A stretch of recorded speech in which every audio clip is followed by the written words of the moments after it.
Hello everyone. एक और recruitment जो पीएसयू का है, इस बार गेट के थ्रू जो नहीं है, तो इसका हम लोग रिक्रूटमेंट देख लेते हैं। नोटिफिकेशन फॉर्म फिल करना स्टार्ट हो गया।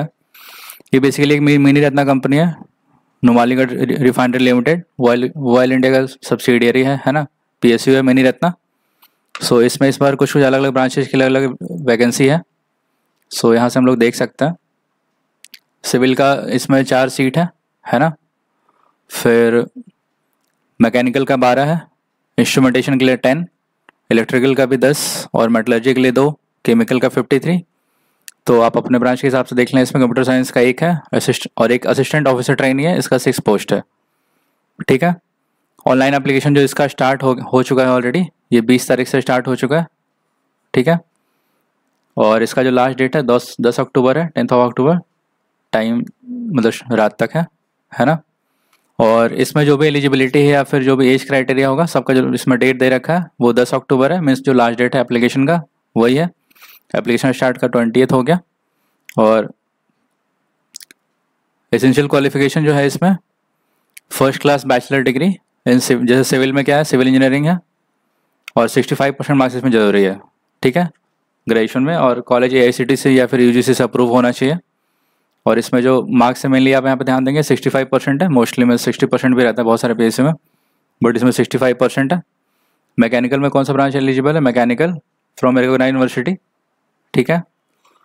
इंस्ट्रूमेंटेशन में भी इंस्ट्रूमेंटेशन इंजीनियरिंग लिखा हुआ है, और एनी कॉम्बिनेशन भी अलाउड रहेगा इसमें। ठीक है। फिर electrical, first class bachelor degree in electrical engineering और any combination of electrical engineering means electrical, electronics, EEE, ये सब इसमें एलिजिबल रहेंगे। ठीक है। EEE, EEE दोनों एलिजिबल हुआ, क्योंकि कॉम्बिनेशन ऑफ इलेक्ट्रिकल इंजीनियरिंग है। तो आप फिल करके देख सकते हैं। मतलब इस अलग अलग आजकल और अलग अलग कॉलेज में ब्रांच आ गया नए नए नाम से, तो वो सब भी एलिजिबल होना चाहिए, क्योंकि उन्होंने अलग अलग स्पेसिफाई नहीं कर रखा है नाम। मेटलर्जी के लिए मेटलर्जी और मेटलर्जी एंड मटेरियल। ठीक है। केमिकल के लिए केमिकल इंजीनियरिंग, मार्क्स सब में 65% ही चाहिए। और कंप्यूटर साइंस के लिए भी कंप्यूटर साइंस इंजीनियरिंग है। ठीक है।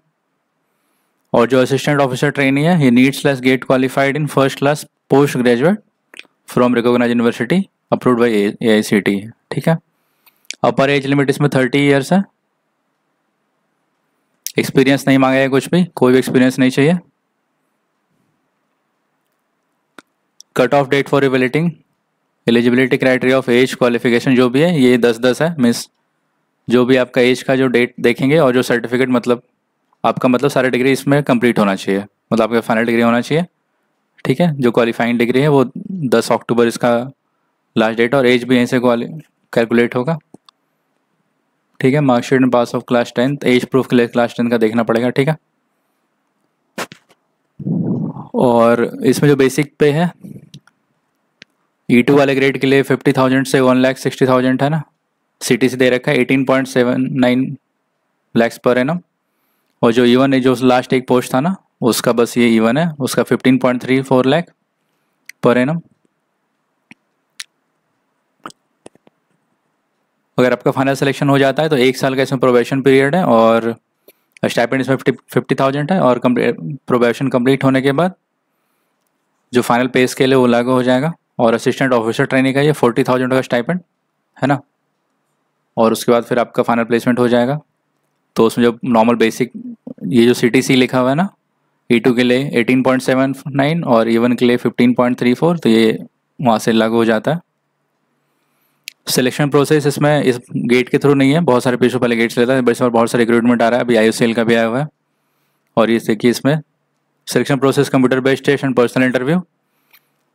All the candidate claiming to fulfil the eligibility will be called for CBT, मतलब जो लोग एलिजिबल है उनको CBT without verifying the eligibility. ठीक है। मतलब आप अगर आप बोल रहे हैं कि आप एलिजिबल है तो आपको बुलाया जाएगा। फिर लास्ट में डॉक्यूमेंट वेरिफिकेशन आप एलिजिबल नहीं रहते तो आपका कैंडिडेचर कैंसिल किया जाता है। इसका ये मतलब basically computer based test for GET will be of objective type question with no negative marking. ठीक है। नेगेटिव मार्किंग नहीं रहेगा। 4 सेक्शन है। First, subject knowledge comprising of question related to qualifying degree, means जो हमारा डोमेन नॉलेज है अपने branch का वो है। Second, general knowledge and current affair. Third is English और reasoning. 80% of the question will be from section A, है ना। तो जो हमारा डोमेन नॉलेज है वहाँ से 80% क्वेश्चन रहेगा, और 20% क्वेश्चन ये तीनों non technical portion, GK, English और reasoning. Computer based section of assistant officer trainee, इसमें भी नेगेटिव मार्किंग नहीं है, राइट। ये 3 सेक्शन है इसमें, जीके, रीजनिंग और इंग्लिश, ठीक है। Candidate qualifying in CBT in order of their merit will be called for personal interview, ratio 1:5, मतलब जितना सीट है उसका 5 गुना बुलाया जाएगा इंटरव्यू के लिए। मिनिमम क्वालिफिकेशन मार्क 50% हर स्टेज के लिए रखा गया है, ठीक है। और final selection of candidate will be based on 85% weight on CBT and 50% personal interview, ठीक है। 85% सीबीटी का वेटेज है और 15% पर्सनल इंटरव्यू का, ओके। ये देख सकते हैं इसमें जो सिक्योरिटी बॉन्ड का दे रखा है, candidate joining RLI JET will have to secure execute surety bond executed by parents, 3 lakh रुपए दे रखा है टू सर्व द कंपनी। क्या ड्यूरेशन है, 3 साल का दे रखा है ना, 3 साल तक आपको सर्व करना है after successful completion of training. 3 साल से कम में आप करते हैं तो ये बॉन्ड है, ठीक है, 3 लाख रुपए का। फिर मेडिकल एग्जामिनेशन एप्लीकेशन फ़ी जो 1000 रुपये है प्लस GST, और SC/ST का कोई भी फीस नहीं है। SC/ST PW के लिए वो एग्जाम्प्ट किया रखा है, एप्लीकेशन फ़ीस है, ठीक है। और जो एज रिलैक्सेशन या फिर जो पोस्ट के लिए रिजर्वेशन सीट है वो जो गवर्नमेंट ऑफ इंडिया का है उस हिसाब से रहेगा, लिखा हुआ reservation of post for SC/ST OBC NCL EWS and PWD as per government directive, तो जो भी है उसमें वो मिलेगा आपको अगर आप किसी कैटेगरी से बिलोंग करते हैं तो। और डिजेबिलिटी का भी 40% एबव दे रखा है ना, तो ये अगर सर्टिफिकेट अगर आपका डिजेबिलिटी है 40% से एबव तो इसके अलावा भी आपको मिलेगा बेनिफिट, ठीक है।